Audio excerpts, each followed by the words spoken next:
Olá, estamos de volta. Bem-vindo a mais um Religados Podcast, aquele podcast que você já sabe, né?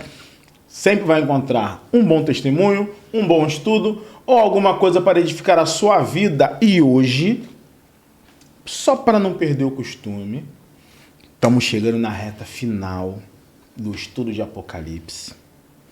Hoje será Apocalipse 17, 18 e 19.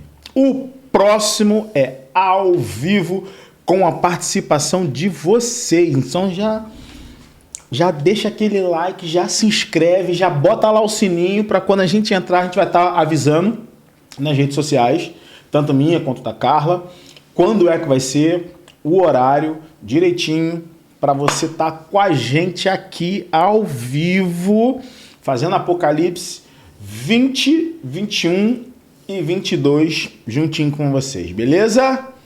Dito posto, Carlita, seja bem-vinda, toda de verde, assim, ó. E aí, animada para mais um? Animada. Estamos chegando na reta final de Apocalipse, esse livro que tem crente que tem medo, tem gente que não gosta de ler, Sim. Mas é muito necessário, que eu acho que as coisas estão se cumprindo, aí nós estamos encaminhando realmente para tudo que está acontecendo, para tudo que está escrito no livro de Apocalipse, e cada vez mais a palavra está se cumprindo. Então você que é crente que não gosta de ler a Bíblia, você precisa pegar todos esses estudos aqui de Apocalipse e ver como é que está a sua vida, como é que está caminhando a nossa humanidade. Jesus está voltando de verdade. Concorda? Vai acontecer.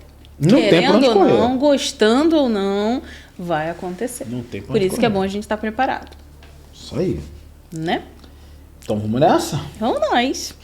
Então, se você já assistiu até aqui, a gente vai dar continuidade ao estudo. Hoje é o último episódio gravado. E aí o próximo já vai ser ao vivo. E no próximo vai sair a apostila completa, 0800, como todos os estudos que a gente faz aqui no Religados. Todas as apostilas estão dispostas lá, bonitinha, é só você fazer o seu download lá.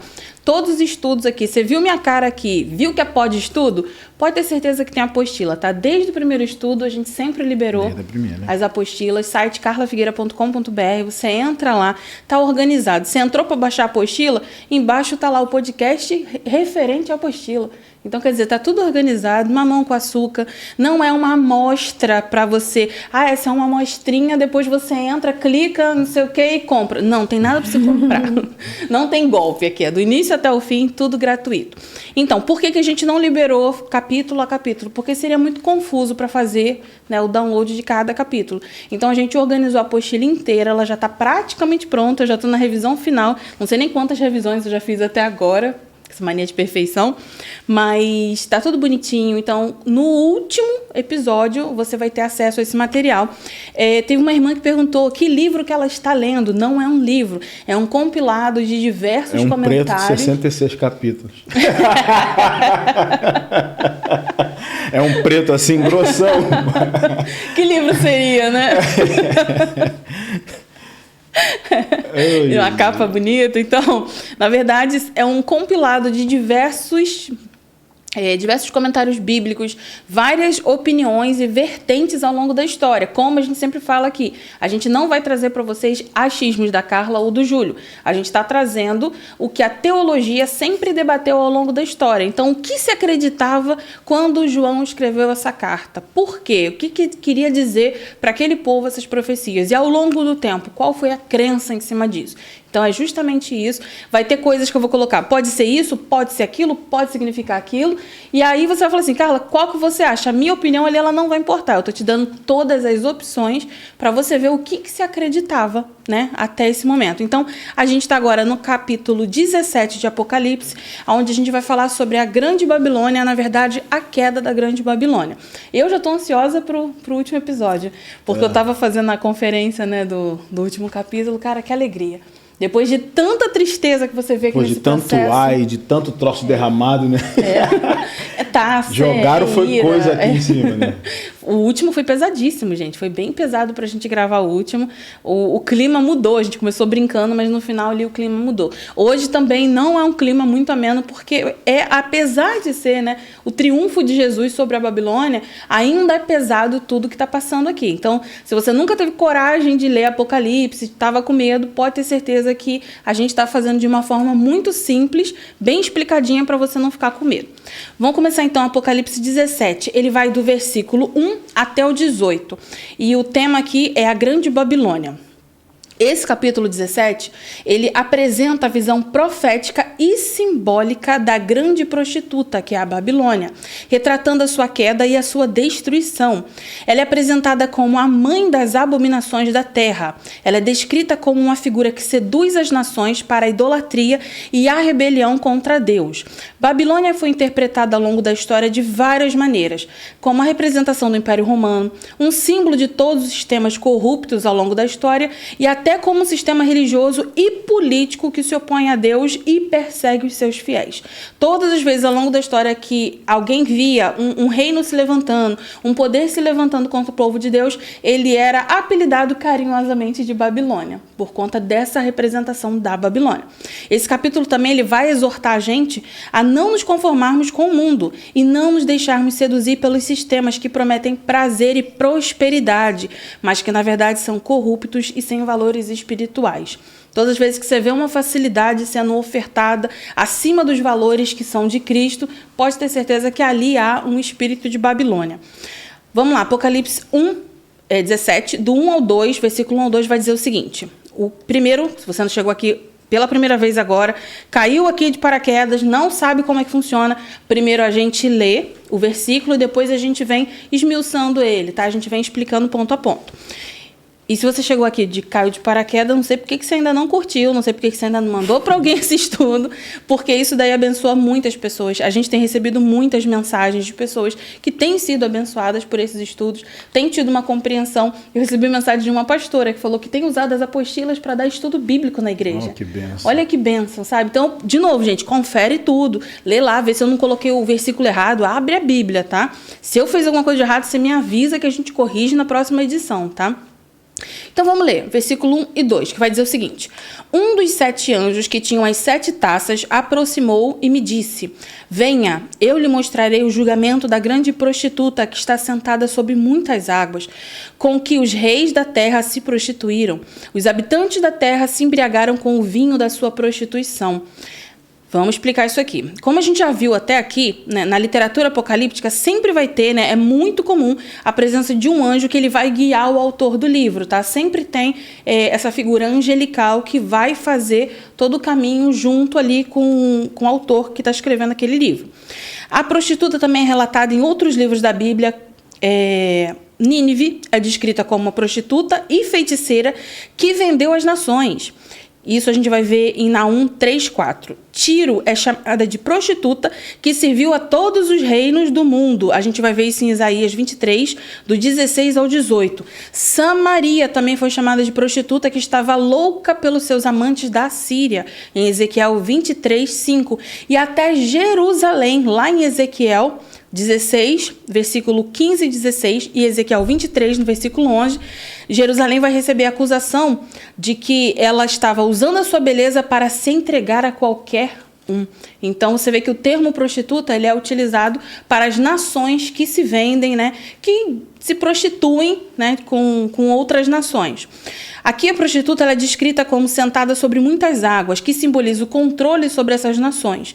Em outros trechos do livro de Apocalipse, como no versículo 15 do capítulo 17, as águas vão representar povos, multidões, nações e línguas, indicando que Babilônia exerce uma influência global. A prostituição aqui não é apenas um ato sexual, mas uma metáfora da infidelidade espiritual, em que os reis e nações da terra se envolvem com práticas idólatras e corrompidas, abandonando a fidelidade a Deus em favor dos sistemas malignos. Quando você vê aqui chamando Samaria de prostituta, que estava louca pelos amantes da Síria, é porque todas as vezes que começa a ter esse tipo de relacionamento com outros povos, começa a acontecer o que a gente conhece hoje como sincretismo.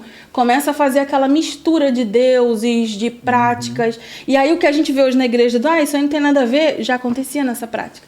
Já acontecia nesse tempo. Então, justamente por isso que é chamado de prostituição. E você pode reparar que uma das coisas no Velho Testamento que Deus mais se irava de verdade é o adultério de paternidade, né? É você se virar para outros deuses e adorar outros deuses. Essa idolatria é que mais chateava Deus. Sim. Então, quando você ouvir também a parte de prostituição, é esse adultério, tá? Do teu amado, que é Deus, você dá esse teu amor para outro homem, entre aspas. Sim. Então você tira do que é de Deus para dar para outros deuses. Sim. Então, se você parar e analisar direitinho, você vai estar sempre focado na idolatria. Então, isso ele vai falar sobre a meretriz, ele vai falar sobre tudo isso. Exatamente. É um dos grandes pecados a qual Deus fica realmente bem irritado. E no decorrer aí de toda a Bíblia, Sim. na verdade, você vê isso. Deus, às vezes, ele pune ou deixa o seu povo ser punido por causa desse pecado, por causa desse adultério. Sim. Então, tá aí uma coisa que irrita muito ao nosso Senhor, é a prostituição entre deuses, vamos dizer assim. Exatamente, fazer essa mistura. Fazer né? essa mistura. E em Ezequiel, né, enquanto eu estava separando aqui o versículo, né, logo acima aqui do versículo que fala, né, usar a sua beleza para se entregar a qualquer um. Logo acima ele fala sobre como ele escolheu. Eu escolhi Jerusalém por isso. Eu cuidei de você desde quando você não era nada. Eu fiz isso, aquilo, outro, tal. Vai ler a Bíblia, que vai lá que eu vai entender. Não coloquei tudo detalhado aqui não, gente. Estou parafraseando, tá? Então, ele faz toda a explicação ali do porquê que eu escolhi, como eu cuidei de você, como eu fiz tudo. E ainda assim, você está usando a sua beleza para se prostituir com as outras nações. Quem lê essa passagem sente o pesar. Sente o pesar. Tipo, caramba, é como se fosse... Eu te tirei da vida, te dei uma casa, te dei uma família, te limpei, te botei bonita, e eu saí para trabalhar e você me traiu. A gente vê isso bem detalhado em Oséias, né? Isso. Que isso ali, aí. Né, ali foi muito pesado. Isso aí. Quando eu era criança, eu li Oséias, eu falava, mas por que, Senhor, você deixou Oséias passar por isso tudo? Né, para demonstrar. Pra sentir um pedacinho de como é ser traído. É uma traição. É uma traição. E tem um pesar nesse texto, né? Como você falou, tem um pesar nesses textos, porque é igual lá, se eu não me engano, Mateus, eu não vou lembrar onde agora, em Mateus que ele fala, Israel, quis te juntar debaixo das minhas asas, mas você não quis. E isso é triste. E aí, eu não me recordo agora, não sei se é em Tiago, que fala que... Gente, eu sou péssima de endereço. Mas lá no finalzinho, acho que é Tiago, sim, que fala que o nosso Deus é zeloso, mas no original aquela palavra significa ciumento. Ciumento. É isso aí, ciumento. Ele não compartilha e pronto, e acabou. E em contrapartida, o mal está sempre disposto a compartilhar você. Não, e tem passagem que diz assim, e Deus os entregou às suas paixões infames. Ou seja, analisando, Deus está cuidando, está segurando, tipo, não vai, não faz isso. Mas, tipo, me solta que eu quero ir lá. Então o Senhor fala, então vai. Exatamente. Exatamente assim. Essa coisa de como tá em Oséias, né? Vai lá, busca a prostituta, que você vai sentir o que eu sinto. Então, quem já foi traído, vamos dizer assim, é mais ou menos o sentimento que Deus sente quando a gente trai ele com outros deuses, com outras idolatrias, com pecado, com desvio, com tudo que desabona a cartilha de Deus, vamos dizer assim. Então, quando a gente faz isso, como Paulo falava, quando a gente voltava, a gente crucificava Cristo de novo, crucifica Cristo de novo. Então, acho que para Deus isso é muito pesado. essa idolatria. Essa parte de idolatria, eu acho que é para mim, é uma das coisas que mais Deus se sente triste, atingido quando a gente troca ele por outros deuses. É algo muito pessoal, né? É muito pessoal, é direcional, né, na verdade. Eu falei isso para uma pessoa que eu até marquei com essa pessoa eu vou me reunir com ela, que eu quero ouvir o lado dela. Olha só, essa pessoa não é cristã, não é ateu. Crê num ser, numa força, numa energia e tal, e papapá. Eu falei assim, cara, mas como? Eu preciso saber de você, que é uma visão que pouquíssimas pessoas... Ou o cara é ateu, ou o cara é ex-crente e agora não quer mais saber de Jesus. Aí, não, esse não. Essa pessoa não.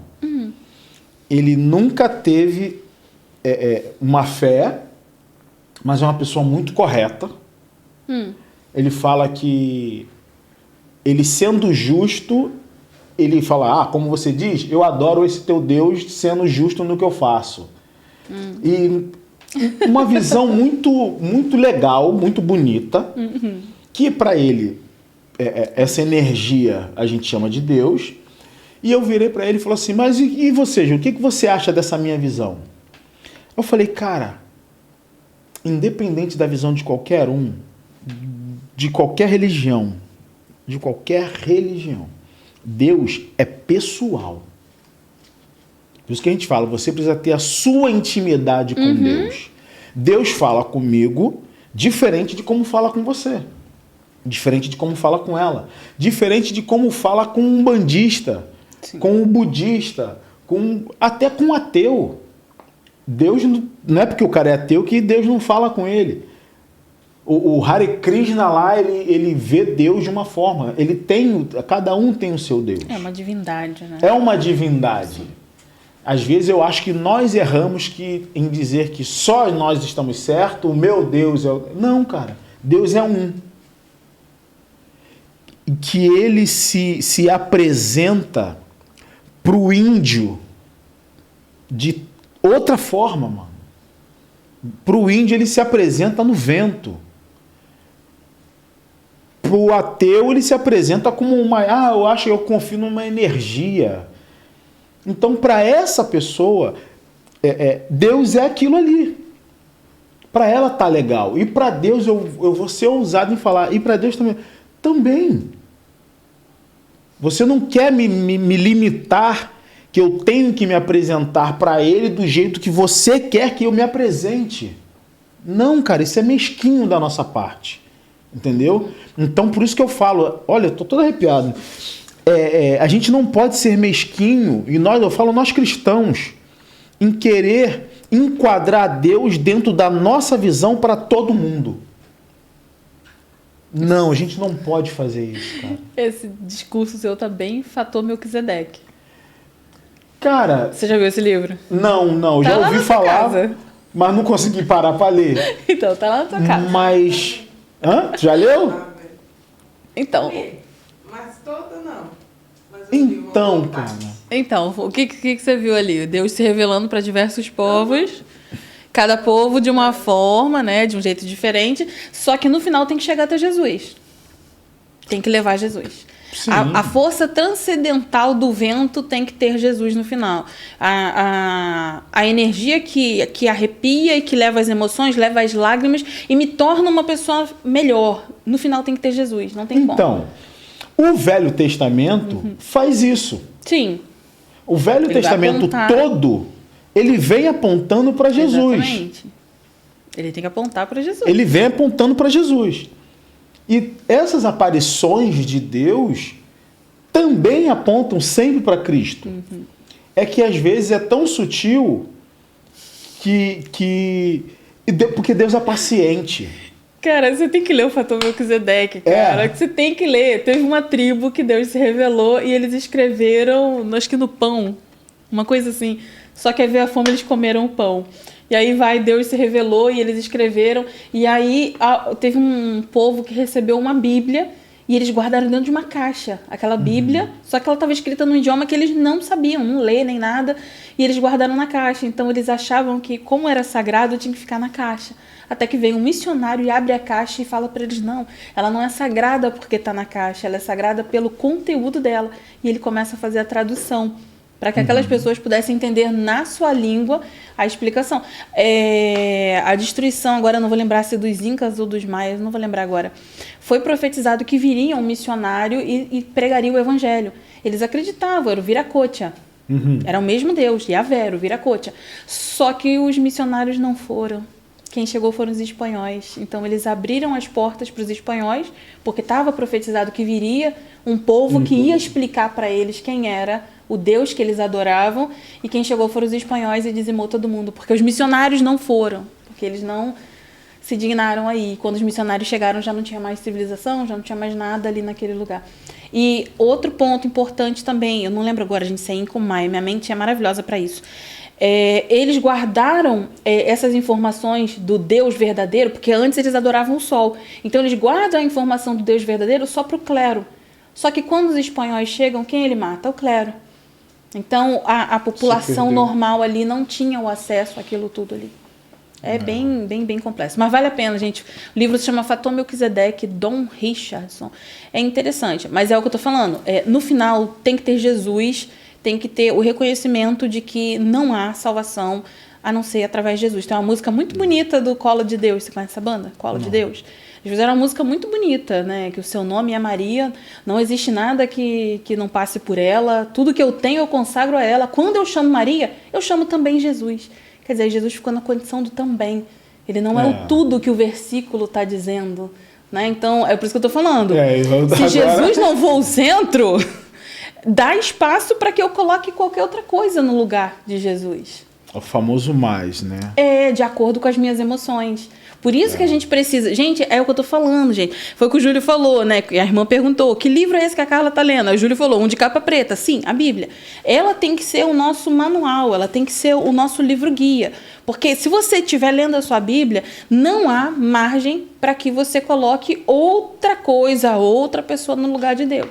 Maria foi extremamente importante, nunca vou dizer para você que não. A ousadia daquela menina de aceitar aquela proposta do anjo. Uma menina, gente, ali a menina ficava noiva logo na primeira menstruação, ela era uma criança ainda. Então, aceitar aquilo ali, o fardo, as acusações. Não sei se você já viu que tem uma teoria de que Jesus era filho de um soldado e tal, que ele não era o Espírito Santo, que foi uma traição e tudo mais. Então, você imagina você ser tão jovem, engolir tudo aquilo e ainda assim manter a sua força e ser uma boa mãe. Porque você gestou aquele que vai te salvar, você gestou o Messias. Então, Maria foi muito importante, mas não existe isso de chamar Maria para chamar também Jesus. Ninguém vem ao Pai a não ser por mim. É Ele e pronto, acabou. Então, eu quero saber como é que termina essa história aí, Júlio. Depois eu quero. Eu quero, porque eu gosto muito de conversar a respeito disso. Ainda não acabou a conversa, porque ainda não tive tempo de viajar.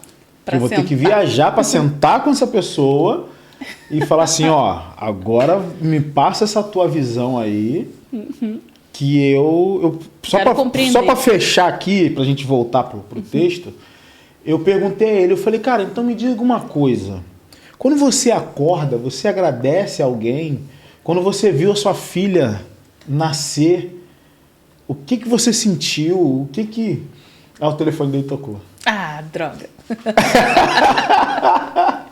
Vamos cobrar que o Júlio traga essa informação. Aí não deu pra gente dar continuidade, mas eu vou voltar lá, eu vou viajar para encontrar com essa pessoa, para sentar com ele e ele me passar essa visão. E lógico que eu vou falar de Jesus para ele. Com certeza. Eu recomendaria você dar uma olhada no Fator Melquisedeque. Vai te dar uma base muito boa. Eu já vou pegar esse livro. Vai sim. Tá lá em casa, né, Júlia? Tá. Então, já vou eu fiquei apaixonada, eu tava conversei com a Júlia sobre isso, eu falei, Júlia, você tem que ler, eu vou levar para você ler. Aí tá lá com a Júlia, mas é muito bom, vale muito a pena, gente. Então, vou ler. É muito interessante, é uma visão bem diferente, mas ainda assim você vê que o cara realmente é um cristão. E tem mais livros dele, né? Não tô conseguindo tempo para ler também, então nem tô Me empolgando. Então, vamos lá. Então, aqui, a prostituta aqui, descrita como sentada sobre muitas águas, simboliza o controle sobre as nações. Em outros trechos, como no versículo 15 do capítulo 17, as águas representam povos, multidões, nações e línguas, indicando que a Babilônia exerce uma influência global. A prostituição aqui não é apenas um ato sexual, mas uma metáfora da infidelidade espiritual. Foi o que a gente acabou de falar aqui, tá? Em que reis e nações da terra se envolvem com práticas idólatras e corrompidas, abandonando a fidelidade a Deus em favor dos sistemas malignos. Vamos agora para o versículo 3 até o 6, que vai dizer assim: Então o anjo me levou no espírito para um deserto. Ali vi uma mulher montada numa besta vermelha, que estava coberta de nomes blasfemos, e que tinha 7 cabeças e 10 chifres. A mulher estava vestida de azul ou púrpura, vai depender da tradução, e vermelho ou escarlate, dependendo da tradução. E ela também estava adornada de ouro, pedras preciosas e pérolas. Segurava um cálice de ouro cheio de coisas repugnantes e da impureza da sua prostituição. Em sua testa estava a inscrição: Mistério, Babilônia, a grande, ponto e vírgula, a mãe das prostitutas e das práticas repugnantes da terra. Vi que a mulher estava embriagada com o sangue dos santos, o sangue das testemunhas de Jesus. Quando a vi, fiquei muito admirado. A mulher aqui, montada sobre a besta escarlate, identificada como a besta do Apocalipse, que representa o poder maligno e a perseguição contra os santos, vai ilustrar a aliança corrupta entre a Babilônia e o poder político do mal. A cor vermelha da besta tem correlação com o sangue dos mártires. Aonde que a gente viu o sangue dos mártires? Lá no capítulo 6. Mas também diz respeito à riqueza e à ostentação, pois tanto a cor púrpura quanto a vermelha exigiam tintas com pigmentos muito caros, que eram usados somente pelos ricos. Então, assim, não sei se você já pesquisou, eu acho que a gente falou aqui em algum capítulo a respeito da extração da púrpura. A gente falou, sim. Falou, não falou? É que eu falo tanta coisa todo dia que chega num ponto que eu não sei. Eu não sei. Nem onde que eu falei, né? A gente chega nesse ponto. Mas então, a extração da substância que faz a tinta púrpura, que é aquele roxo bonito que estava na roupa dos reis, a extração é feita através de um molusco pequenininho. E você precisava de centenas de moluscos para você poder fazer 1 grama daquela tinta. Então, por ser algo muito caro, você está vendo que ele está retratado aqui como a correlação. Primeiro, o escarlate, que é o vermelho, tem a correlação com o sangue dos mártires, do capítulo 6, mas também diz respeito à riqueza e ostentação, porque a púrpura também era muito cara. Você vê que toda representação de roupa de rei sempre tem aquele azul meio arroxeado na capa dele e o vermelho. Essas são cores que representam, né, a realeza, né, o custo alto. Então, aqui está representando que ela está adornada com luxo e riqueza, simbolizando a sedução e o encanto superficial que ela exerce sobre as nações e os seus governantes. Contudo, essa aparência é enganosa, pois, por trás da riqueza, ela é cheia de imundícia e idolatria. As 7 cabeças simbolizam os 7 montes. A gente viu isso no versículo 9. Não, a gente vai ver no versículo 9, perdão. Sobre as quais a Babilônia está construída. E também representam 7 reinos ou governos. Os 10 chifres representam 10 reis que estavam envolvidos em uma aliança política contra Deus. A gente também vai ver isso lá no versículo 12 e 13. O versículo 9 ele é bem explícito e o versículo 12 e 13 também ele confirma pra gente essa teoria, tá? Que na verdade os 10 chifres vão representar 10 reis que estavam envolvidos com uma aliança política contra Deus. Vamos agora para o versículo 7 ao 8. Então o anjo me disse: por que você está admirado? Eu lhe explicarei o mistério desta mulher e da besta sobre a qual ela está montada, que tem 7 cabeças e 10 chifres. A besta que você viu era e já não é. Ela está para subir do abismo e caminha para a perdição. Os habitantes da terra, cujos nomes não foram escritos no livro da vida desde a criação do mundo, ficarão admirados quando virem a besta, porque ela era, agora não é e entretanto virá. Isso daqui faz qualquer crente falar assim: meu Deus, o que isso quer dizer? Porque ela era, não é, mas entretanto virá. Olha só a charada, né? É complexo. É complexo. Eu passei a minha infância inteira vendo as pessoas falarem que Apocalipse era muito difícil. Sim, não é tão simples, tá? Não é tão simples. Mas também não é impossível da gente entender. A gente vai chegar lá juntos, tá? Aqui a gente tem uma técnica. Essa expressão toda que a gente acabou de falar, ela está dentro de uma técnica chamada de retórica de comparação. Se você voltar lá no capítulo 1, você vai ver que a gente explicou tudo. Metáfora, nananã. E isso aqui é uma símile, tá? É uma comparação. Uma comparação da besta que era e já não é. E aqui a gente tem, dentro desse texto, meio que uma paródia da natureza eterna de Deus de Apocalipse 1:4. Porque o que fala em Apocalipse 1:4? Aquele que é, que era e há de vir. Então você vê que aqui é uma comparação que João está fazendo. Em Apocalipse 1:4 ele fala que era, que é e há de vir. E a besta não. A besta, ela era, não é, mas virá. Entretanto, virá. Então, isso dentro da questão literária aqui, isso é uma paródia. E o anjo revela que a besta era, não é e haverá de subir do abismo, sugerindo um ciclo de ascensão e queda de impérios ou sistemas malignos e um poder demoníaco que opera por trás desses sistemas. A besta está destinada à destruição e à perdição, o que significa que todo sistema de maldade e corrupção que ela representa vai ter um destino final, que é o destino da condenação. Versículo agora 9 até o 11 vai dizer: aqui se requer mente sábia. As 7 cabeças são 7 colinas sobre as quais está sentada a mulher. São também 7 reis. 5 já caíram e um ainda existe, e o outro ainda não surgiu. Mas quando surgir, deverá permanecer durante pouco tempo. A besta que era e agora não é o 8º rei. É um dos 7 e caminha para a perdição. Aí a gente pega essa anedota aqui e aí a gente fica, pera, então quem é? Aí a gente vai ficar, é o Trump? É o Macron? Não é o Molusco? Aí a gente fica tentando... Não. Na verdade, isso está vinculado, segundo a Roma, né? Uhum. Aquele chefe de Roma lá. Uhum. É o que dizem. Exatamente. É o que dizem. Tem Então, vários estudos, sim, tintim por tintim, mostrando que esse que está agora aí, e tem um que vai voltar. Bom, tá escrito aí. Vamos ver. O Júlio tá falando da Roma de agora, tá? De agora. A gente vai entrar na Roma do passado. O Júlio fez uma analogia com a Roma de agora. Isso. Que eu já ouvi muito isso aí também que ele falou. Quem tá ligado sabe. Quem tá estudando sabe tudo que eu acabei de falar aqui. Não vou repetir, não. Fala, quem sabe, sabe. Quem sabe, sabe. Quem é religado, sabe. Oh, meu Deus. Vamos lá. Isso tá ficando bom. Então, vamos lá.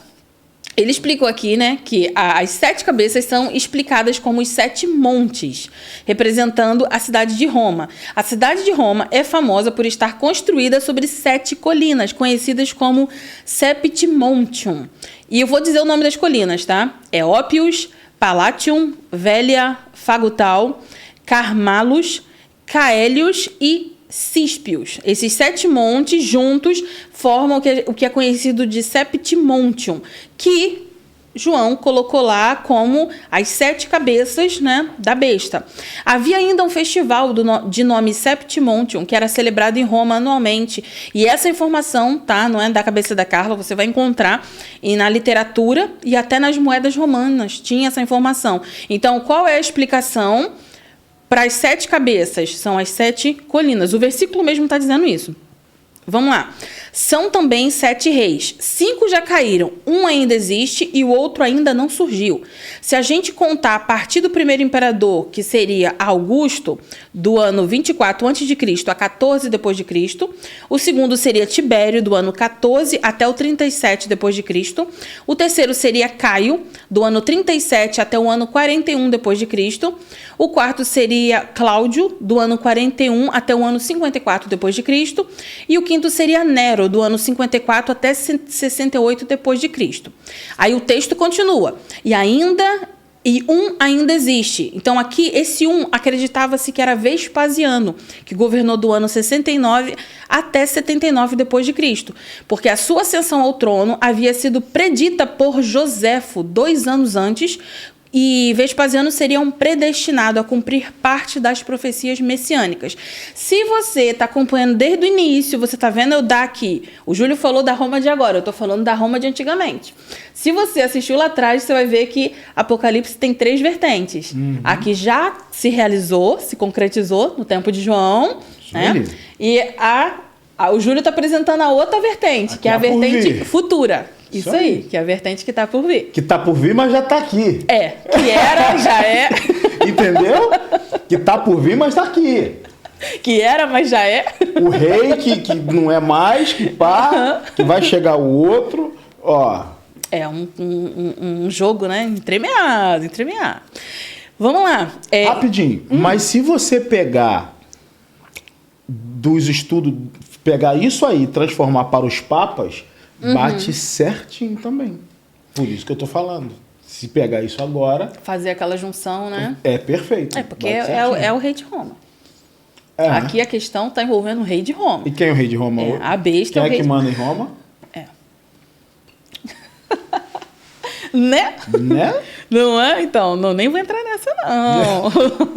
Vamos lá. Então, olha só. Então, a gente está vendo aqui que esse ainda existe, e ainda existe, foi considerado Vespasiano, tá?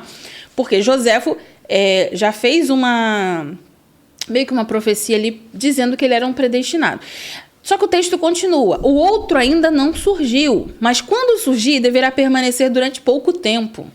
Aí o Júlio já sabe até o nome do outro na linhagem, né, Júlio? Na linhagem, seguindo a linhagem que você está seguindo. Seguindo a linhagem, vai bater certinho. Vai bater certinho. É muito engraçado essa marra carioca. Vai bater certinho, parceiro. E aí, aqui, né, na versão teológica, tá? Na versão teológica histórica, o outro que ainda não surgiu, mas quando surgir deveria permanecer durante pouco tempo, seria o sucessor do Vespasiano, que se chama Tito. E ele governa do ano 78 até 81 depois de Cristo, porque ele governou apenas 2 anos apenas. Então, a besta, que é o Império Maligno, representa tanto um reino atual quanto uma entidade demoníaca em constante transformação. Os reis indicam dinastias de poder e a besta final, o 8º, aparece como uma aliança do mal que termina no antigo império. Isso daqui, que eu estou falando para você, é segundo a vertente de que tudo isso se cumpre no 1º século ainda, quando João escreve tudo isso daqui. Então, toda essa literatura, ela faz muito sentido para quem está lá, como a gente já falou lá atrás. E apareceu um cavaleiro com um cavalo branco. O que o povo de Roma pensou? Esse cavalo branco é dos partos, porque os partos ficaram com os cavalos que eram dos assírios. Cavalo branco só esse povo tem. Então, quando aparece um rei com cavalo branco, um povo com cavalo branco, a primeira coisa que eles pensam nos partos. Aí o rio Eufrates secou. O último estudo a gente falou sobre isso. Rio Eufrates secou. O que eles vão pensar? Peraí, se o Rio Eufrates secou, a gente vai ser invadido pelo povo que está do outro lado. Então, tudo tinha uma representação para a gente hoje simbólica, né? Que a gente ainda não tem nada concreto, explícito. A gente especula, faz sentido muita coisa, mas muita coisa que fez sentido lá atrás também acabou ficando por isso mesmo e foi mudando e achou que era uma coisa, mas era outra. Mas dentro da cabeça do povo romano, do cristão daquela época, tudo isso daqui fazia sentido com a política local, tá? A gente precisa sempre lembrar disso. A gente olha o livro de Apocalipse com cada visão que ele representa. Óbvio, não estou dizendo aqui que a Carla está dizendo. Estava assistindo o podcast e a Carla disse que tudo isso aqui já aconteceu que é no passado. Nananina, não. Até porque o Rio Eufrates secou de novo agora. Exatamente. Tá seco aí. Exatamente. O e aí? rei tá aí. Ou seja, tudo que estava acontecendo lá, para aquele povo, está acontecendo aqui pra gente. E lá na frente, se tiver... E ó, isso aqui aconteceu também em 2000 e pouco lá, e assim sucessivamente. Até porque a gente precisa lembrar de uma coisa. Isso daqui é a interpretação dessa galera, só que não tem novo céu e nova terra ainda. Então, como é que isso aqui se cumpriu lá atrás? Se ainda não teve novo céu e nova terra, se ainda não houve, a terra continua do jeito que ela é e tudo mais. Então, são várias linhas de interpretação que a gente quer que você conheça, tá? E não estou dizendo assim de forma arrogante, não. A gente está conhecendo junto, está sendo maravilhoso estudar junto. Porque é uma das coisas que eu sempre falava com o Júlio. Eu tenho preguiça de estudar sozinha. Então, eu gosto de estudar junto, eu gosto de compartilhar e aprender junto. Então, isso daqui está sendo muito bom para mim, Carla, como pessoa, tá? Fazer isso aqui tudo esmiuçado. Quem dera quando eu dei esse estudo na minha igreja, eu tivesse toda a informação que eu tenho hoje em dia. Hoje em dia está muito mais fácil para montar isso aqui. Mas, lembrando que a gente está trazendo informação histórica teológica para você. O que se acreditou ao longo dos séculos, ao longo dos anos, tá? Todas as vertentes que a gente puder colocar aqui sem ficar muito complicado. É muito complexo. Então, vamos para o versículo 12 ao 14. Os 10 chifres que você viu são 10 reis que ainda não receberam reino, mas que por 1 hora receberão autoridade como reis, juntamente com a besta. Eles têm um único propósito e darão seu poder e sua autoridade à besta. Guerrearão contra o cordeiro, mas o cordeiro os vencerá, pois é o Senhor dos senhores e o Rei dos reis. E vencerão com ele e os seus chamados, escolhidos e fiéis. Daniel 7:24 descreve pra gente 10 chifres representando 10 reinos. Mas aqui, esses 10 reinos vão surgir como aliados dependentes de Roma, fazendo guerra contra o Cordeiro. Estes 10 reis serão descritos como governantes que ainda não possuem poder, mas irão receber autoridade por um curto período, aliado à besta. Eles representam poderes mundiais que se unirão em um esforço para desafiar a soberania de Deus. A aliança desses reis com a besta sugere uma união de forças políticas e espirituais contra Deus e contra o seu povo. E aí aqui o trechinho que fala, mas o cordeiro os vencerá. Aqui João nos lembra que independente do poder imperial, todo aquele que se levanta contra o Senhor está assinando sua própria sentença de morte. Todo aquele que se levantou contra Deus não teve sucesso. Deus até permite por um curto período de tempo, mas ele não vai ter sucesso por um longo período. Só fazer um adendo aqui. Esqueci o nome da lei aí uma sanção aí que estão querendo colocar no Brasil para alguns personagens do Brasil. Tem uma lei que é um nome bem específico, eu não vou lembrar o nome dela agora, eu tô para gravar isso lá para o TikTok.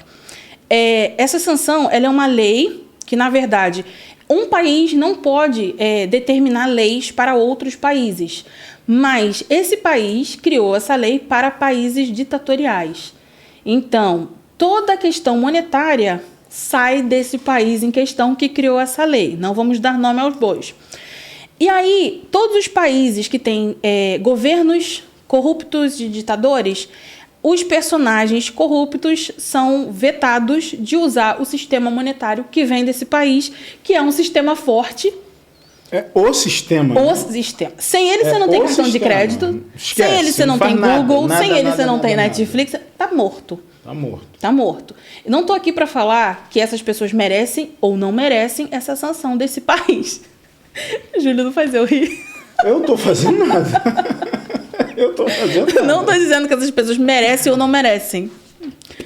Ele tá fazendo eu rir, gente. Então, mas qual é a grande questão que eu quero chamar a sua atenção, gente? De verdade. Essa sanção que vai ser colocada sobre esses personagens ditatoriais que estão impondo ali a sua forma, criando até novas metodologias que não existem dentro da própria Constituição, de um Senado falido, que não tem ninguém ali que honre o cinto e a calça para poder fazer algo contra... Peraí, repete, fala de novo. Porque se tivesse realmente um Senado imparcial, isso não estaria acontecendo da forma que está acontecendo. Mas tudo bem, tá ruim para um lado, mas tá bom para outro. Só que a gente esquece que às vezes o jogo vira. Eu estava conversando com uma pessoa que falou para mim que a gente precisava de censores na internet. Eu falei, tá bom, você está falando isso porque o seu partido está no poder. Se os censores foram do outro lado, você ia gostar disso? Não, eu não ia gostar. Eu falei, então, essa é a questão. Numa democracia, qualquer lado pode ganhar. Mas não é isso que é a questão aqui, não, gente. Eu não quero ofender lado A, nem lado B, nem lado C, nem D.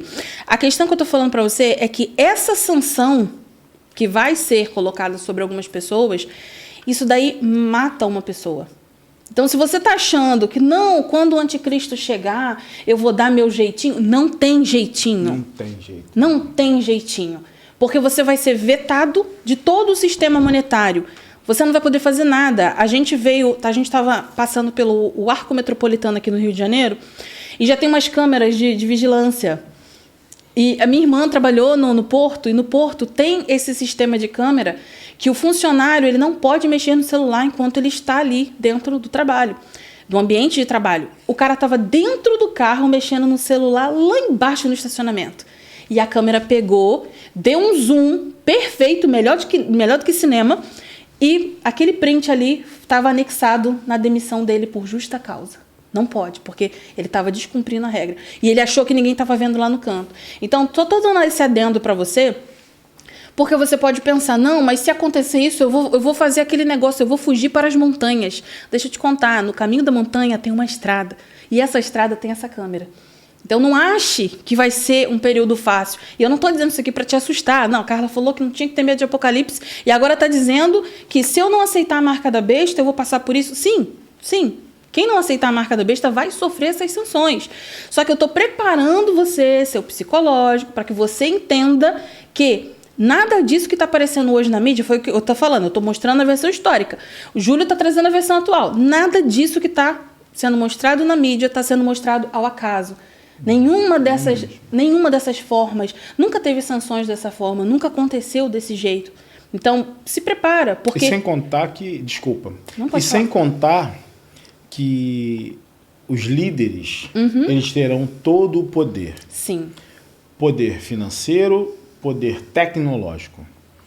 Então, você acha que o sistema já não sabe que eu moro em tal lugar, tenho conta em tal banco, Exatamente. frequento tal mercado, eu compro isso, eu viajo para aquilo, eu faço isso, os meus familiares, quem são, aonde tem banco. Exatamente. Se eu não tiver a marca da besta, primeira coisa que eles vão tirar é o meu acesso a dinheiro. Sim. Até porque o dinheiro agora, como todo mundo já está sabendo, a maioria já é digital, que é para total controle. Exatamente. Então, você tem a marca? Não. Fizeram um teste agora, em 2020, 2021. Se você não apresentar ali que você tomou, você não vai poder entrar no mercado. Sim. Você não vai poder ir no cinema. Você não pode entrar na farmácia. Você não vai poder fazer concurso público. Exatamente. Ah, você não tomou? Então você vai ser demitido. Sim. E não estou fantasiando, não. Aconteceu. Sim. Foi fato. É notório. Isso foi só um ensaio. Exatamente. Vão vir outros mais pesados? Vão. Vai piorar mais? Vai. Ah, mas vocês falaram que aqui não. Apocalipse vai ser Apocalipse. chulapa. Vai. Não tem. Agora, se você tem o teu nome escrito no livro da vida, aí eu vou te falar uma coisa. No Egito, quando desceram as pragas, o povo estava lá, mas eram protegidos por Deus. Exatamente. Então, a nossa esperança no Apocalipse é que nós não negaremos a Cristo, teremos o nosso nome no livro da vida e teremos a marca da promessa. Exatamente. Aí sim. Exatamente. E Deus não vai desamparar como nunca desamparou o seu povo. Mas falar para você que vai ser fácil, não vai. Não, nunca Não foi. vai. Não vai. O evangelho nunca foi mesmo. sobre facilidades. Nunca foi. Porque senão Jesus não teria dito, pega sua cruz e me segue. Só pega a cruz quem vai ser crucificado. Só pega a cruz quem vai morrer. Quem está disposto a morrer. Não tem como. A Bíblia diz o seguinte. Quando passares pelas águas. Aham. Ele não falou se passar. Não. Ele falou quando você passar. Ah, quando você no fogo. Não falou que, não, vou te livrar. Não. Eu vou estar com você. Você vai entrar. Ah, por que não fez um milagre na fornalha? Eles não foram lançados na fornalha? O soldado que foi levar até lá morreu. Chegou perto que morreu. Exatamente. Mas eles foram para a fornalha. E foram Exatamente. protegidos na fornalha. Então, é aquilo. É a fé. É onde você tem que realmente confiar no teu Deus. Mas ciente. Eu Sim. acho que isso aqui, a Bíblia, o Apocalipse, outros programas que falam para vocês terem fé, para vocês se prepararem, é exatamente para isso. Mantenha a sua fé. A Bíblia, o que ela mais mostra para gente é que nos tempos difíceis é onde Deus ele se mostra pra gente. Exatamente. Na hora certa o mar vai se abrir. Agora é hora de estocar azeite. Isso aí. Fortalecer a lamparina, ver se não está furada, ver se não tem nenhum problema com ela, estoca azeite. Agora é hora de sermos prudentes. Exatamente. Ainda estamos no tempo de sermos prudentes e guardar azeite. Exatamente. E eu falo azeite, no modo figurado, é guardar a nossa fé. Exatamente. Fortalecer. É fortalecer a fé. A nossa crença em acreditar que, por mais que aconteça algo ruim, para nós será bom. Sim. É muito louco isso. É aquilo que eu brinco. Meu irmão, para ver Jesus vai ter que morrer, filho. Não tem É porque a galera tá querendo ser arrebatado, transladado. Um irmão Elias. Tá. Né? Irmão Elias. Tem que ser Elias Não quer passar pela morte, não. Tá. Agora é hora de fortalecimento, agora é a hora real. Eu recomendo você que estude a respeito dos mártires. Leia sobre essa galera que entregou a própria vida por Jesus. Pesquise sobre igreja perseguida. Sim, exatamente. Igreja perseguida. Se você não fortalecer agora sua convicção, porque hoje o evangelho tá um pouco melado. Tá assim, sabe, cola no dedo, sabe, que negócio açucarado. Se esse evangelho não voltar atrás, a gente está fazendo uma série de lives já tem mais de mês a respeito da reforma da igreja, mas é a reforma de comportamento. Não é esperar que seu pastor vai mudar, vai pintar a igreja, vai fazer isso. Não, não é isso. É aqui dentro. É você. Você vai precisar reformar. Você vai precisar estar preparado, porque quando tudo começar a acontecer, se você estiver acostumado com a igreja do papaizinho, me pega no colo, faz cafuné, você não vai aguentar, você não vai estar preparado para a batalha real que vai acontecer.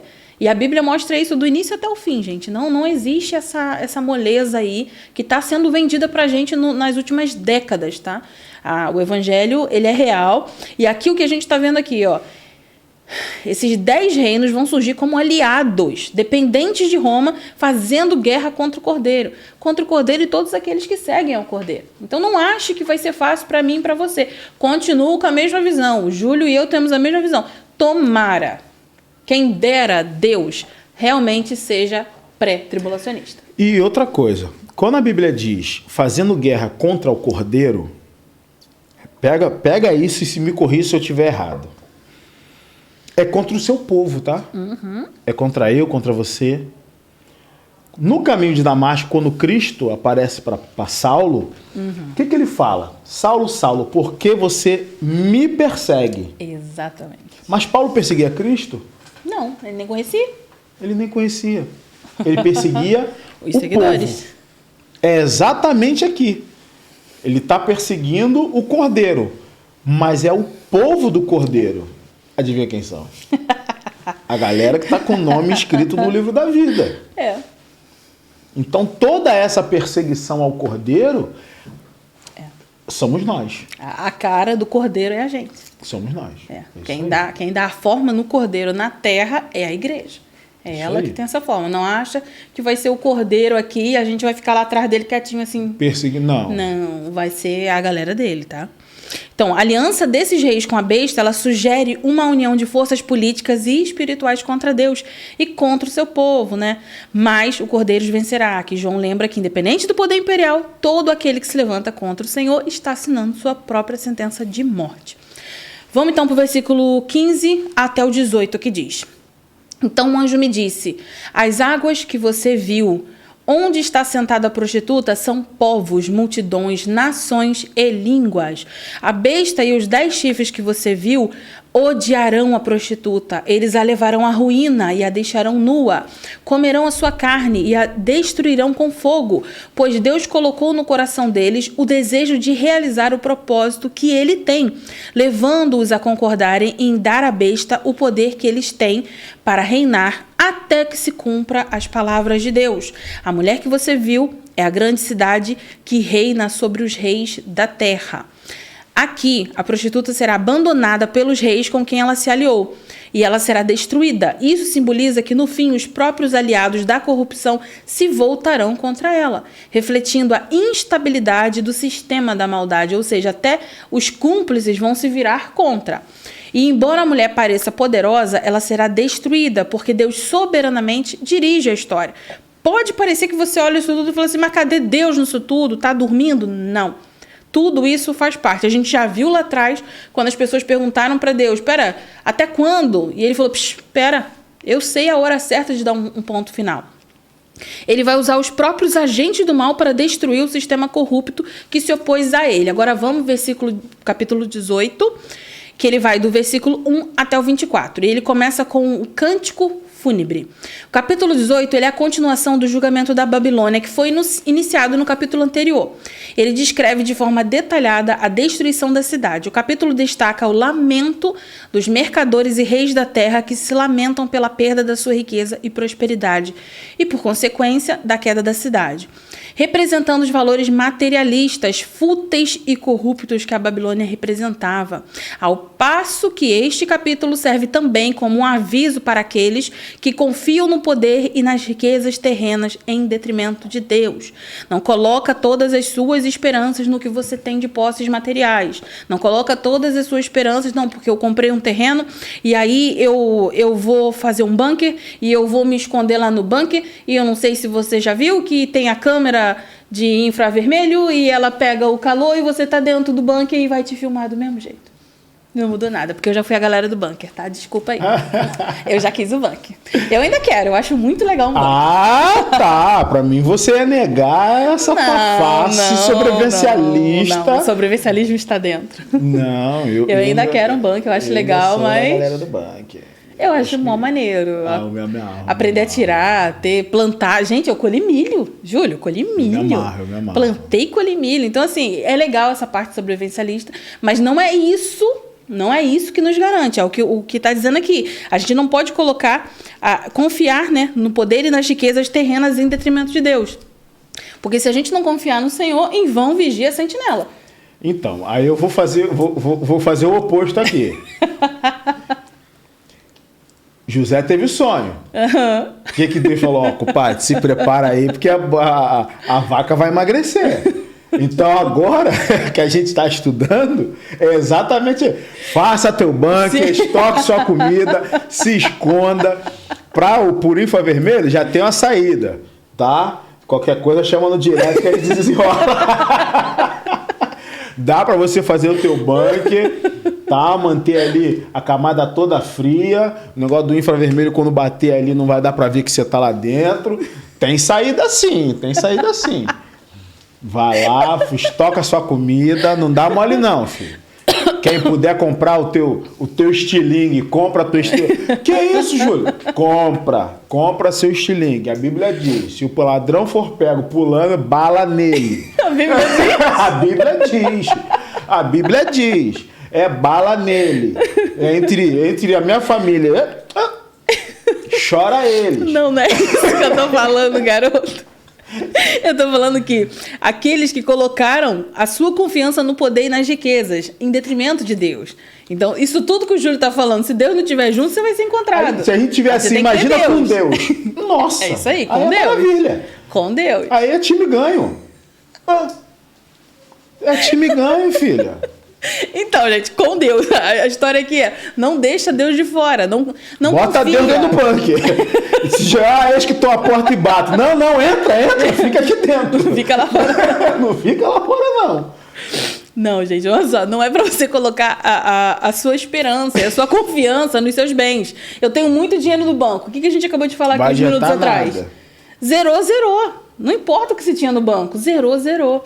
Então, tem formas sim que você pode se resguardar, como o Júlio está falando aqui. Eu concordo. Banco, tá? Compra tudo de comida, de mantimento e bota no bunker. Guarda tudo no banco. Guarda tudo no bunker. Compra ouro, compra... Oh, Jesus. Aqui é coisa de cristão, mas a gente não vai falar, compra cigarro, que isso aqui vai valer muita coisa, uma moeda de troca. Compra cachaça, que o viciado na pinga também pode fazer troca, pode fazer uma barganha. Não, é apocalipse, né? É apocalipse. A gente tá zoando, mas é verdade, gente. A bebida e o fumo é moeda de troca. É uma moeda mesmo que você não concorde nas com crises. isso. Oh, açúcar. Açúcar. Açúcar. A gente Sal. não sabe o quanto a gente é viciado em açúcar até a gente ficar sem. Isso. Exatamente. Tudo isso num momento de barganha, de troca, de necessidade. Sim. Basta ver filmes que relatam essas coisas. Sim, situação de caos. Situação de caos. Começa a seguir aí pessoas que são sobrevivencialistas, uma galera mais realista, né? Tem muita coisa boa na internet, pessoas muito sérias ensinando coisas que eu faço, eu sigo, eu me amarro nessas paradas, me amarro. Quem segue aí, me segue nas redes sociais, vê lá, igual o lunático, eu e minha família, bau, bau, bau, bau. É tiro pra tudo que é lado, eu pulo de paraquedas agora. É aula de tiro, tá, gente? Ele não tá atirando em qualquer lugar, não. Porque ele falou que é bala pra tudo que é lado. Agora eu tô pulando de paraquedas, a gente dá tiro, vou mergulhar, vou fazer mergulho. Na mão, a gente sai na mão também. O negócio é estar preparado, meu irmão. Preparado. O povo de Deus construiu o muro, mas na outra mão tinha espada. É verdade. Então, filho, estejais preparado para o dia mau. É tudo Bíblia, que é só na Bíblia, mano. Ô, Jesus, vamos voltar. Vambora. E a gente foi muito longe agora. Agora fomos longe. Vamos voltar aqui. Vamos lá. Capítulo 18, versículo 1 até o 3. Depois disto, vi outro anjo que descia do céu. Tinha grande autoridade, e a terra foi iluminada por seu esplendor. E ele bradou com voz poderosa: Caiu, caiu a grande Babilônia. Ela se tornou habitação de demônios e antro de todo espírito imundo, antro de toda ave impura e detestável, pois todas as nações beberam do vinho da fúria da sua prostituição. Os reis da terra se prostituíram com ela. À custa do seu luxo excessivo, os negociantes da terra se enriqueceram. O capítulo 18 aqui, ele contém cantos fúnebres sobre a Babilônia, nos versículos 2, 3 e 10 até o 19. E embora não seja comum hoje em dia, era uma forma literária muito comum. Inclusive, os profetas do Antigo Testamento, eles lamentavam de forma irônica a destruição de uma cidade quando eles profetizavam a sua ruína. O anjo que desce do céu aqui, ele representa a autoridade divina para executar o juízo final sobre a Babilônia, com uma linguagem que vai nos remeter a Isaías 21:9 e Jeremias 51:8. A sua glória ilumina a terra, sugerindo que o juízo de Deus será um evento cósmico de repercussão universal. A gente já viu esses eventos cósmicos acontecendo lá atrás, volta aí o último estudo, falando a respeito disso, tudo que vai acontecer de forma de cataclisma. A repetição da palavra caiu enfatiza a certeza e irreversibilidade da destruição da Babilônia. A cidade não é apenas destruída fisicamente, mas ela se torna morada de demônios, simbolizando que ela é tomada por forças malignas após o julgamento de Deus. A referência a espíritos imundos e aves odiosas vai refletir a ideia de que a Babilônia é completamente corrompida e desolada, ou seja, ela caiu e não tem mais como ela ressurgir novamente. Capítulo 18, versículo 4 até 8 vai dizer: Então ouvi uma voz do céu que dizia: Saiam dela, vocês, povo meu, para que vocês não participem dos seus pecados, para que as pragas que vão cair sobre ela não os atinjam. Pois os pecados da Babilônia acumularam-se até o céu, e Deus se lembrou dos seus crimes. Retribuam-lhe na mesma moeda. Paguem-lhe em dobro pelo que fez. Misturem para ela uma porção dupla no seu próprio cálice. Façam-lhe sofrer tanto tormento e tanta aflição com a glória e o luxo a que ela se entregou. Em seu coração ela se vangloriava: estou sentada como rainha, não sou viúva e jamais terei tristeza. Por isso, num só dia as suas pragas a alcançarão. Morte, tristeza e fome, e o fogo a consumirá, pois poderoso é o Senhor Deus que a julga. Olha aqui o que ele falou que é interessante. Saiam dela, vocês, povo meu, para que vocês não participem dos seus pecados, para que as pragas que vão cair sobre ela não os atinjam. Tudo que a gente já falou aqui, para que você não se contamine com os prazeres e tudo que a Babilônia está oferecendo ainda hoje, tá? Deus ordena que seu povo se separe da Babilônia para a fim de não compartilhar da sua culpa e juízo. Isso reflete o princípio de que os fiéis devem se afastar dos sistemas de maldade e idolatria, não se envolvendo com o mal do mundo. A Babilônia é acusada de acumular seus pecados até o céu. E isso aqui sugere pra gente que ela alcançou o auge da corrupção e iniquidade. Se você não sabe o que é iniquidade, iniquidade é quando você comete um pecado de forma tão repetida até que ele não te incomoda mais e você já não enxerga mais ele como pecado. Aí ele se torna uma iniquidade. E o reino dos céus não vai ser compartilhado com os iníquos. Se você tem um pecado aí de estimação, confessa, abandona, pede força, pede direção para o Senhor, para que você possa largar. Não comece a tratar pecado com naturalidade, porque ele se torna iniquidade. O juízo de Deus será severo e ela receberá uma punição dobrada, uma retribuição proporcional aos seus atos de maldade e corrupção. Verso 9 até o 19. Quando os reis da terra que se prostituíram com ela e participaram do seu luxo virem a fumaça do seu incêndio, eles chorarão e se lamentarão por ela. Atormentados por causa do tormento dela, ficarão de longe e gritarão. Ai, a grande cidade, Babilônia, cidade poderosa, em apenas 1 hora chegou a sua condenação. Os negociantes da terra chorarão e se lamentarão por causa dela, porque ninguém mais compra a sua mercadoria. Artigos como ouro, prata, pedras preciosas e pérolas, linho fino, púrpura, seda e tecido vermelho. Todo tipo de madeira de cedro e peças de marfim, madeira preciosa, bronze, ferro e mármore, canela e outras especiarias, incenso, mirra e perfume, vinho e azeite de oliva, farinha fina e trigo, bois e ovelhas, cavalos e carruagens, e corpos e almas de seres humanos. Eles dirão: foram-se as frutas que tanto lhe apeteciam. Todas as suas riquezas e todo o seu esplendor se desvanecerão, nunca mais serão recuperados. Os negociantes dessas coisas que enriqueceram às custas dela ficarão de longe, amedrontados com o tormento dela, e chorarão e se lamentarão, gritando: ai, a grande cidade vestida de linho fino e de roupas de púrpura e vestes vermelhas, adornado de ouro, pedras preciosas e pérolas. Em apenas 1 hora, tamanha riqueza foi arruinada. Todos os pilotos, todos os passageiros e marinheiros dos navios e todos que ganham a vida no mar ficarão de longe.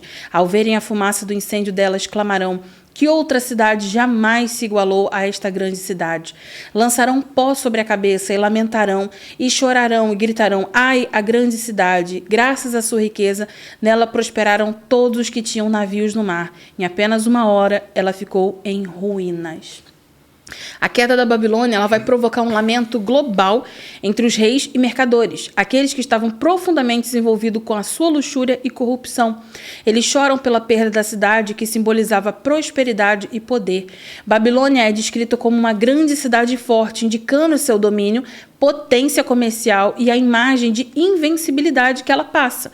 A sua queda repentina e definitiva demonstra a fragilidade de qualquer sistema humano que se baseia em injustiça e opressão. E aqui, esses versículos aqui, eles dão margem para muitos países que se comportam como que a Babilônia está falando aqui. Eles vendem riqueza, eles vendem poder, luxo. Quando ele falou das frutas aqui, eu lembrei das frutas, que tem a fruta que vai para o mercadinho que tu compra e tem a fruta que vai para o mercado da galera da alta, que é uma fruta, eu falo que é uma fruta que ela faz pose na prateleira. Em São Pedro tem um hortifruti lá que tudo é muito caro. E ainda não é um hortifruti top. Mas toda vez que eu entro lá, eu sempre observo os meninos sempre fazendo a manutenção ali. E se uma fruta tiver levemente arranhada, ela já é tirada para fazer suco ou salada de fruta e eles vendem já no pote. Não fica. A prateleira é sempre perfeita. Você não vê uma formiga na prateleira. E ainda não é um mercado top. É um hortifruti normal. Mas, pelo preço dele, se justifica. Então, é o que a gente está vendo aqui. Eles se lamentando por tudo isso. Os mercadores que vendiam tudo isso, agora não tem mais esse comércio. Isso não importa mais porque a Babilônia caiu. Vamos lá. Ela vai provocar um lamento global entre esses mercadores que estavam envolvidos com a sua luxúria e corrupção. Eles vão chorar pela perda da cidade. A Babilônia, né, era uma cidade muito forte, então tudo isso aqui vai afetar o comércio e todos que enriqueceram com os prazeres e o luxo que ela fornecia. Artigos como ouro, prata, pedras preciosas, linho e tal. Nos dias de João, em Roma, negociava os produtos dessa lista com todo mundo. Tudo isso que está descrito aqui, que é uma lista bem grande, passava por Roma. Roma trazia isso de todos os lugares. Roma negociava com todo mundo conhecido, tá? E ostentava ali o posto de cidade mais poderosa do Mediterrâneo. Então, eu não vou fazer conjectura sobre o hoje, mas a gente já pode imaginar ali, né, essa representação de Roma. A destruição da Babilônia acontece de forma rápida e decisiva, em 1 hora. E isso enfatiza que o julgamento de Deus será rápido e completo. Versículo 20 até o 24, e a gente já entra no último capítulo desse estudo de hoje. 20 até o 24 vai dizer: celebre o que se deu com ela, ó céus, celebrem, ó santos, apóstolos e profetas. Deus a julgou, retribuindo-lhe o que ela fez a vocês. Então um anjo poderoso levantou uma pedra do tamanho de uma grande pedra de moinho, lançou-a ao mar e disse: com igual violência será lançada por terra a grande cidade da Babilônia, para nunca mais ser encontrada. Nunca mais se ouvirá em seu meio o som de arpistas, dos músicos, dos flautistas e dos tocadores de trombeta. Nunca mais se achará dentro dos seus muros artífice nenhum, de qualquer profissão. Nunca mais se ouvirá em seu meio o ruído das pedras de moinho. Nunca mais brilhará dentro dos seus muros a luz da candeia. Nunca mais se ouvirá ali a voz do noivo e da noiva. Seus mercadores eram os grandes do mundo. Todas as nações foram seduzidas por suas feitiçarias. Nela foi encontrado sangue de profetas e de santos e de todos que foram assassinados na terra. Então, vamos esmiuçar isso aqui. O céu e os santos se alegram com o julgamento da Babilônia, pois a queda da cidade é vista como um ato de justiça divina contra a opressão e a maldade. O juízo da Babilônia não é só uma punição, mas a restauração da ordem divina no mundo. A Babilônia sai para que a ordem divina seja restaurada. A imagem do anjo arremessando a pedra de moinho no mar simboliza a queda definitiva e irreversível da Babilônia. Como uma pedra que afunda e desaparece no mar, Babilônia será excluída da história, sem possibilidade de retorno. A descrição da Babilônia como sendo aqui jamais encontrada indica que essa destruição será completa, sem possibilidade de reconstrução ou recuperação. Nela foi encontrado sangue de profetas e de santos. Aqui Deus se vingou dos que haviam se manchado com o sangue dos inocentes. E esse texto aqui é uma referência a Jeremias 2,34, que vai dizer assim: até na orla dos teus vestidos se achou o sangue das almas dos inocentes e necessitados. Não cavei para achar, pois se vê em todas estas coisas. Ou seja, aqui é Deus julgando o sangue que foi derramado na Babilônia. Vamos para o capítulo 19? Vamos embora. Bora. Vamos do 1. Ele vai do 1 até o 21. E ele começa aqui agora com o triunfo de Jesus. Está chegando na parte mais legal. Está chegando. Já estou ansiosa pelo último. Capítulo 19 é um dos momentos mais triunfantes e jubilosos do livro. Ele vai descrever a celebração celestial e o triunfo final de Cristo, que vem montado em um cavalo branco como juiz e rei. Ele vem para destronar os inimigos de Deus e estabelecer o seu reinado eterno numa visão gloriosa da vitória de Cristo sobre as forças do mal, finalizando com a destruição da besta, do falso profeta e, finalmente, o convite ao banquete das bodas do Cordeiro, que celebra a união dos santos, que é a noiva, com Cristo. A mensagem deste capítulo é que Cristo reinará eternamente e aqueles que permanecerem fiéis a ele participarão da sua vitória. Vamos ver agora do versículo 1 até o 3. Depois disto, ouvi no céu algo semelhante à voz de uma grande multidão que exclamava: Aleluia! A salvação, a glória e o poder pertencem ao nosso Deus, pois verdadeiros e justos são os seus juízos. Ele condenou a grande prostituta que corrompia a terra com a sua prostituição. Ele cobrou dela o sangue dos seus servos. E mais uma vez a multidão exclamou: Aleluia! A fumaça que dela vem sobe para todo o sempre. Vamos explicar. O céu explode em louvor e adoração a Deus, proclamando que a salvação, a glória e o poder pertencem somente a Ele. Essa expressão de júbilo, ela acontece depois da queda da Babilônia, no capítulo 18, que vai indicar que a justiça de Deus foi finalmente realizada. O juízo de Deus ele é celebrado, pois Ele vingou o sangue dos seus servos, ou seja, a perseguição dos cristãos e a opressão dos justos. A destruição da grande prostituta, que é a Babilônia, vai simbolizar o fim do sistema corrupto que se opunha a Deus. Versículo 4 até o 6. Os 24 anciãos e os 4 seres viventes prostraram-se e adoraram a Deus, que estava sentado no trono, e exclamaram: Amém, aleluia. Então veio do trono uma voz conclamando: Louvem o nosso Deus, todos vocês, seus servos, vocês que o temem, tanto pequenos como grandes. Então ouvi algo semelhante ao som de uma grande multidão, como um estrondo de muitas águas e fortes trovões que bradava: Aleluia, pois reina o Senhor, nosso Deus, o Todo-Poderoso.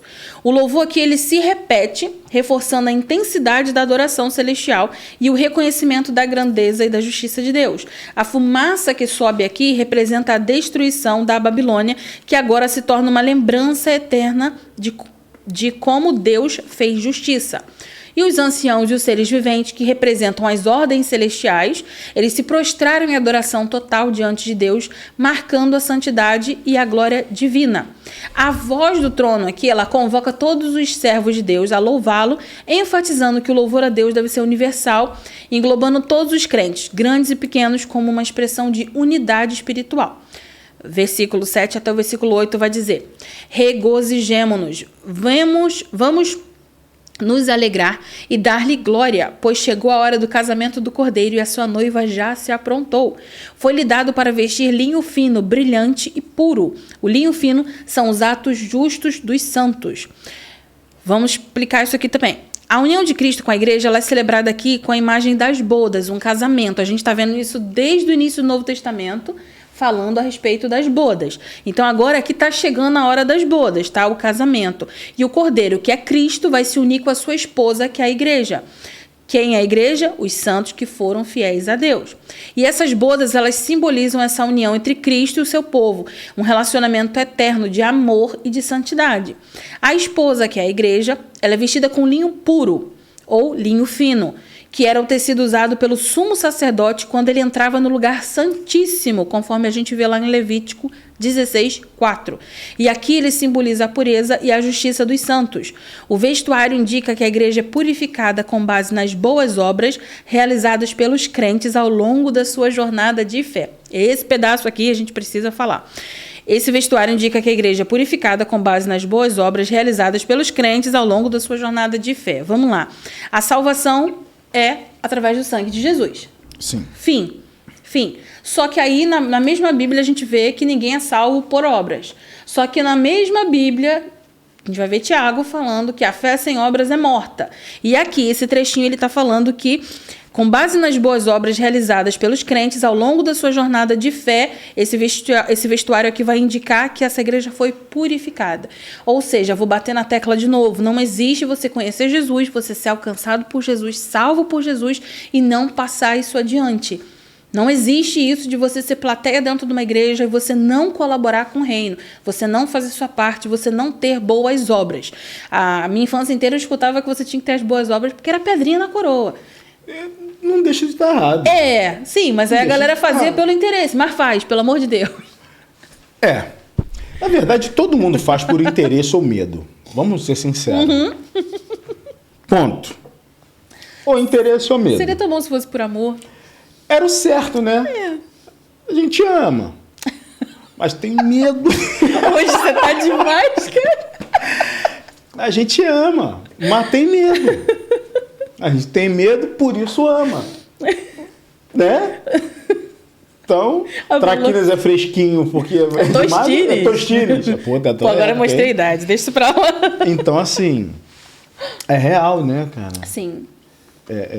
E quando a gente fala obras, é o bom trabalho, é o que você faz por amor, Exatamente. é o que você faz com amor, é o que você faz pro reino. Exatamente. Então, essa pedrinha, essa vestimenta, é o galardão que você ganha com a sua roupa, né? Então, aí, essas obras vêm como galardão que você é um bom trabalhador para o reino de Deus. Salvo. Beleza. Salvo. Só que é bom acumular uns pontos, né, meu irmão? É bom acumular uns pontos. De repente você pega um assento melhor. Eu posso ficar da janela, lá no corredor. Eu quero é estar dentro. Eu quero estar dentro. Mas se você puder, né? Bota uma pedrinha aqui, dá uma passadinha na roupa aqui para ficar melhor. É linho, né? Entendeu? É linho. Para ficar bonito na foto, mas bonito acho que na quanto foto. mais, é isso aí, quanto mais você trabalha pro reino, mais bonito na foto fica. Tá vendo? Gostei. Quanto mais trabalhamos para o reino, mais Mais bonito. bonito na foto tu fica. Faz sentido. Faz sentido. Então, assim, as boas obras é o que vai purificar essa igreja durante essa jornada. Então, não deixe de fazer suas boas obras. Foi o que o Júlio falou. Se não por interesse, por medo, mas faça, em nome de Jesus, que você faça por amor. Faz por que amor. o Senhor encha o teu coração e você desenvolva longanimidade. Entre todas as coisas que a gente tem que pedir para Deus, fica pedindo para falar em língua não, meu filho. Pede longanimidade. Aí você vai falar assim, Carla, não sei o que é longanimidade. Palavra bonita, deve ser um negócio difícil. É paciência com gente difícil. Pede longanimidade. É muito difícil você ter boas obras quando você tem que lidar com gente difícil. Então, pede ao Senhor longanimidade. Deixa a língua para depois, pelo amor de Deus. A língua só edifica você. Paciência com gente difícil edifica toda a tua igreja. Você muda o comportamento de uma pessoa. E isso conta aqui como boas obras para você ganhar uma roupinha de linho. Vamos lá, Apocalipse 19, do 9 ao 10. E o anjo me disse, escreva, felizes os convidados para o banquete do casamento do Cordeiro. E acrescentou, estas são as palavras verdadeiras de Deus. Então caí aos seus pés para adorá-lo. Mas ele me disse, não faça isso, sou servo como você e como os seus irmãos, que se mantêm fiéis ao testemunho de Jesus. Adore a Deus. Testemunho de Jesus é o espírito da profecia. Então, assim, a gente vê aqui que a felicidade daqueles que são chamados para a ceia das bodas, ela está sendo proclamada. E a imagem do banquete, ela vai remeter a Isaías 25, 6. O texto aqui, ele se refere à celebração final, onde os fiéis serão acolhidos por Cristo, celebrando a salvação e a vitória que ele conquistou. A ênfase é colocada no testemunho de Jesus como o espírito da profecia. O testemunho de Jesus, ele é fundamental em todo o livro de Apocalipse, pois é ele que reforça a centralidade de Cristo na obra da salvação. Tudo isso que está acontecendo aqui, que João está sendo levado, Cristo está presente. Tudo isso aqui só acontece por conta de Cristo. Verso 11 até o 16, estamos quase acabando. Vi o céu aberto e diante de mim um cavalo branco, cujo cavaleiro se chama Fiel e Verdadeiro. Ele julga e guerreia com justiça. Seus olhos são como chamas de fogo e a sua cabeça há muitas coroas e um nome que só ele conhece e ninguém mais.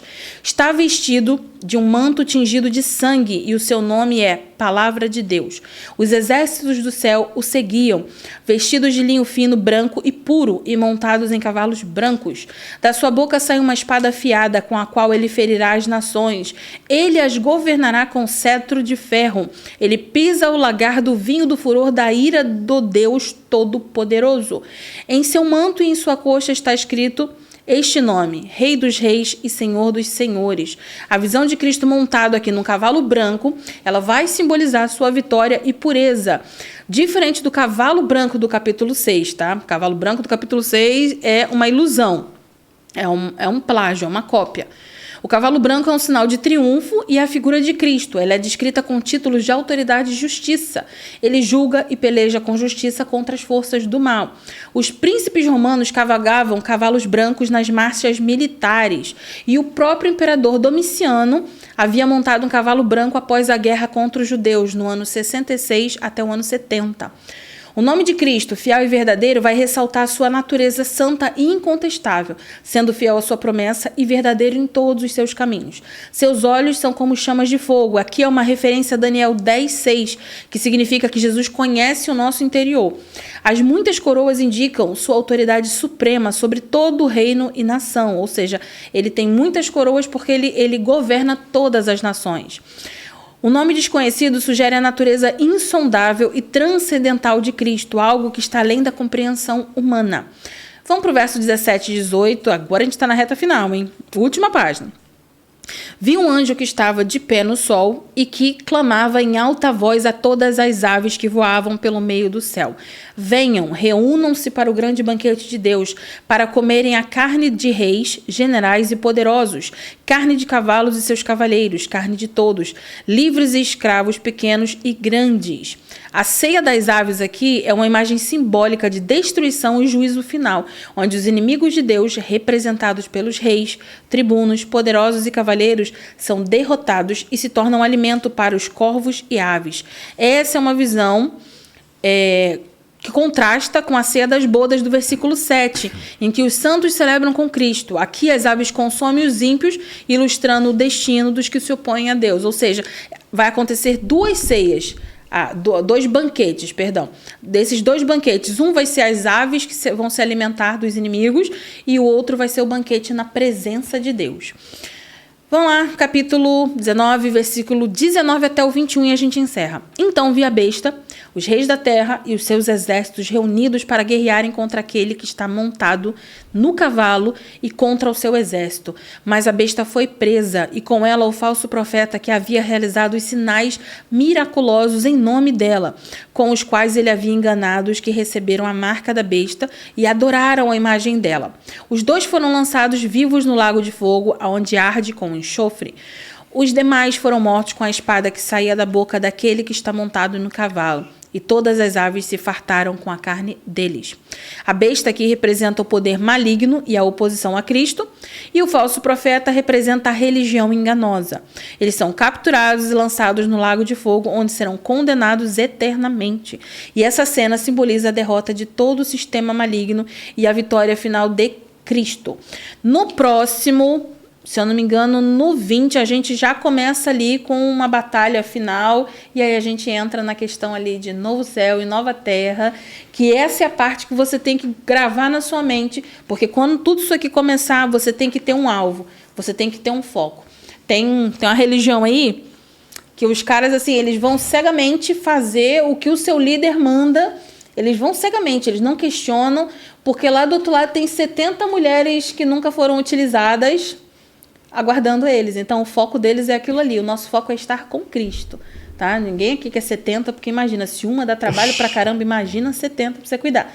Então, que você lembre de tudo que a gente falou até aqui, porque tá chegando o último episódio. Esse ao vivo vai ficar maneiro, hein? Vai. Esse ao vivo vai ficar legal. Deixar o celular aberto para olhar os comentários. Sim, sim.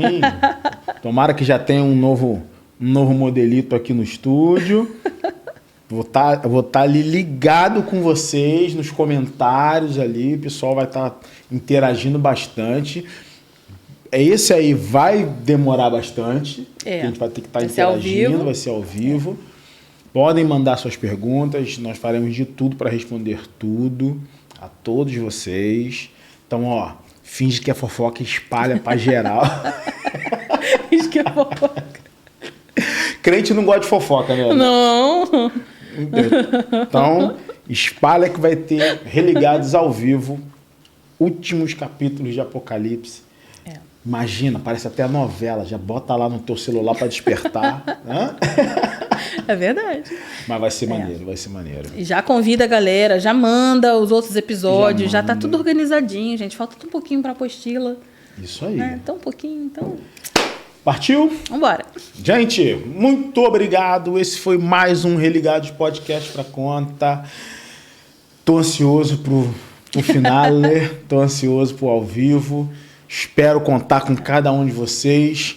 Já preparem aí que vai ser muito, muito, muito legal. Beleza? Falar com eles, dar um beijo, um abraço. Um beijo, um abraço. Então é dessa forma que partiu. Esse foi mais um Religados Podcast pra conta. Eu sou Júlio Andrade, siga-nos nas redes sociais. Um beijo, um abraço, fiquem com Deus. Fui!